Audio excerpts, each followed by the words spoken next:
Good evening. Of course.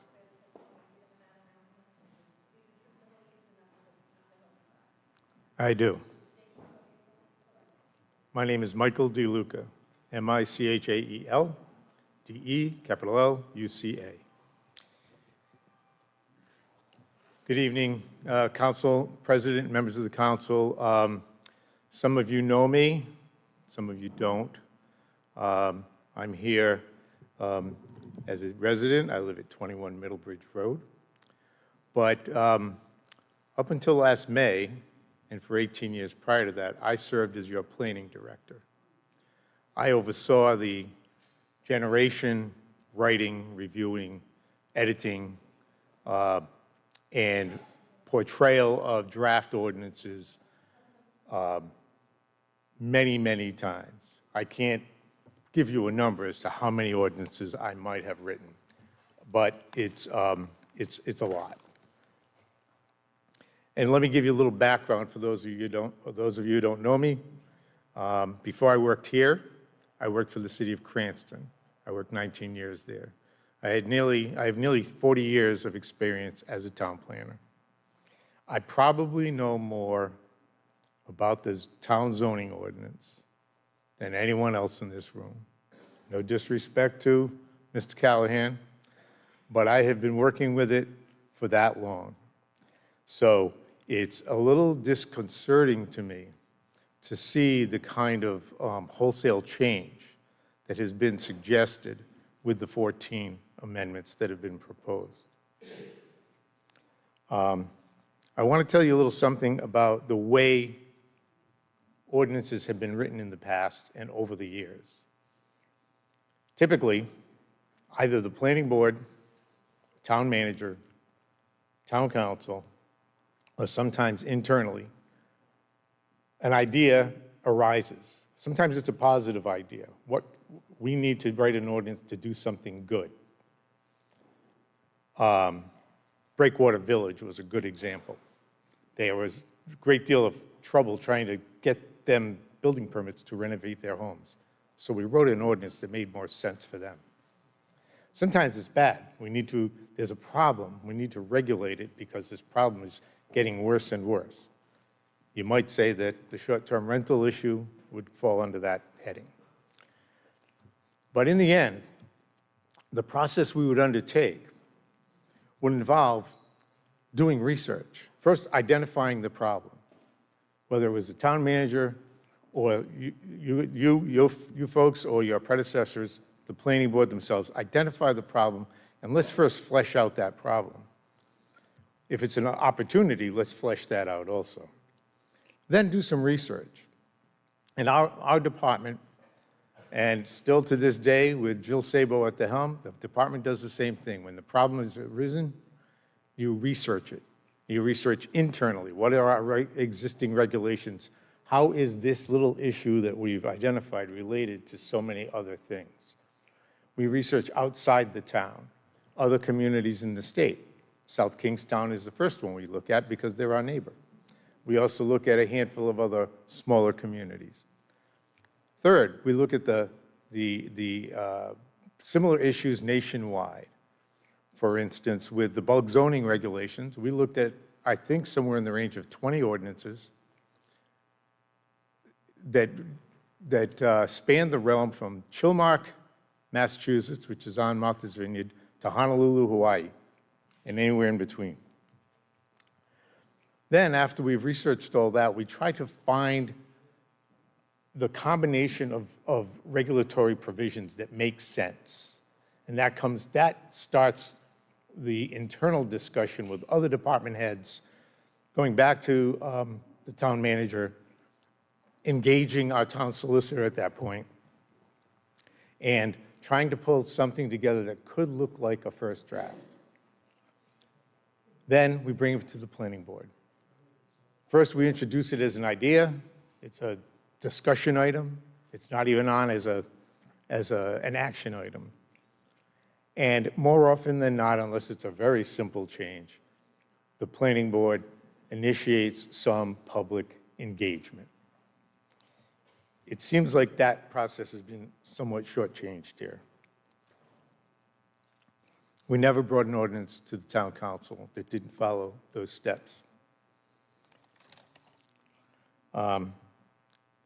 So tonight, you've heard a lot. I'm not going to reiterate much of what other people said. Ms. Sabo gave you a good overview of what you've had in front of you. So what I want to tell you is that I've read the ordinances several times. They've been advanced presumably to bring the town into compliance with state law or to create more efficiency. But no details have been provided to the audience as to how each of these objectives are being met for at least 12 of the 14 regs. 2 of them actually have some parenthetical commentary in them that explain what the general purpose is or says something about trying to comply with state law, as is the wetland. So what I want to do, and those of you who know me, I want to give you a little bit of technical review.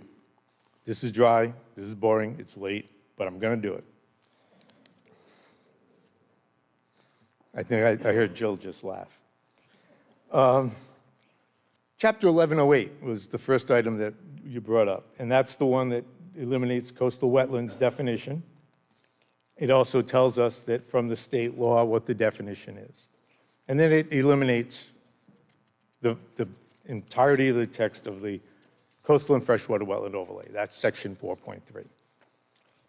One of your new proposed chapters, it doesn't have a number, but it's section 4.3, does the very same thing. So you've got duplication here. I'm not sure why. It costs a lot of money to advertise these things. But it also incorporated section 4.4, the coastal resource overlay, and it eliminates the full text of that. What I want to say about these 2 items is that, as Ms. Sabo mentioned, the wetland ordinance was brought into compliance with state law a year or 2 ago, a year and a half ago.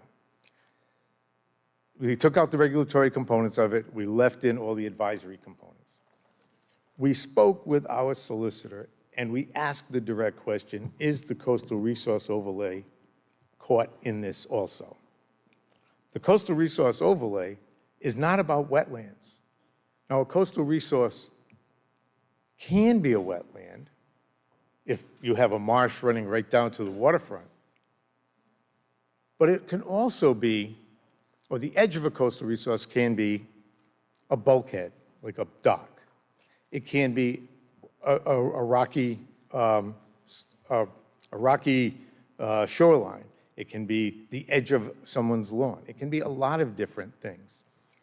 And when this regulation was put in place in 1987 with the other 4 overlays, it was put there so that we could make certain that our zoning board has reviewed the application, or that our building official has ensured that the 200-foot setback from the coastal feature edge is being met. There's no need to remove section 4.4. The regulations provided by DEM, reflective of the 2015 law that Mr. Doherty referenced, does not reference coastal resources. That's one thing. Secondly, and related, you're asserting that the proponents, Mr. Collins, Ms. Vignali, are proposing to streamline our processes. But you want to take something out of section 16.1 of the code. Section 16.1 is the staff review component that allows people on the town staff to review very minor revisions, very minor incursions into the coastal resource overlay and the wetland overlay. The wetland overlay component has already been removed. We already talked about that. But the coastal resources overlay component that allows for someone who is doing work outside of 50 feet, but inside of 200 feet, to be able to get relief through the staff. That section 16.1 revision is proposing to take away that. So now 1 foot of relief will have to go to the zoning board. moving on to the liquor license thing. I know Mr. Doherty says that liquor is not a use, but in our zoning code, whether we like it or not, whether it needs to be improved, corrected, or otherwise, as it sits today, the regulation that Mr. Pimentel has to enforce every day lists 4 uses that are restaurants or lunchrooms or whatever with alcoholic beverages. It's code 5812, 5813, 5814, and 5817. And each one of them says alcoholic beverage. So that is the use. The tavern, cafe, club, bar, or cocktail lounge with alcoholic beverages. Lunchroom or restaurant with alcoholic beverages. Expansion of legally non-conforming full-service restaurant to allow sale of beer or wine only. So these are uses. These are land use codes, and they have either an X, an S, or a P. P is permitted, X is prohibited, S is special use permit. So if you want to change those that are located in the business zones, BA, BB, BC, to permitted, makes sense. Not really too long of a stretch there. But in the residential zones and in the IB zone, for those of you who don't know, that's the general business, general industrial zone. So we're okay to have a restaurant in the middle of South Ferry Industrial Park? I think that's questionable, and we need to rethink that.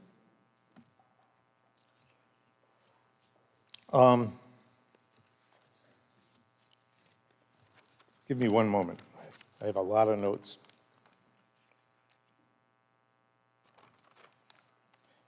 I guess what I want to do is just conclude with a couple things. I reviewed these ordinances so many times, I had to print a second set so I could read them again. And I identified 6 different categories of problem. Technical errors, something I called Swiss cheese, but I think really should be described as a detached regulation from the related policy, unneeded changes, procedural confusion, stricter standards, and potential violations of procedural law. Altogether, I found somewhere in the range of 20 different areas of problem. There are 2 with technical errors. There are 2 with stricter standards than we have today.